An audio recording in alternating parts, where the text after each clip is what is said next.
బాబు bench circle వస్తావా? వస్తాను sir, 100 రూపాయలు ఇవ్వండి. సరే పోనీ. బాబు ధర్మం చేయండి బాబు. కష్టపడి పని చేసుకోవచ్చుగా, ఇలా ఆడుకోపోతే. లెవెల్ బాబు ఆగు.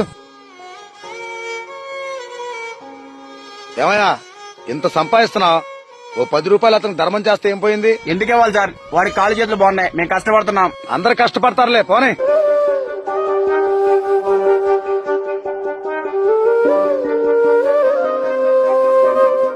రూపాయలు చిల్లరలేదు సార్. నువ్వు కష్టపడతా అన్నావుగా, వెళ్ళి చిల్లర తీసుకొచ్చి నా 100 రూపాయలు నాకు ఇవ్వు.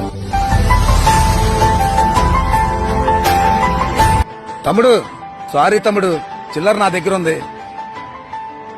నువ్వు చెప్పిందే కరెక్ట్ తమ్ముడు. కాళ్ళు చేతులు ఉన్నా లేకపోయినా నీలా ఆత్మవిశ్వాసంతో కష్టపడి పని చేసుకోవాలి.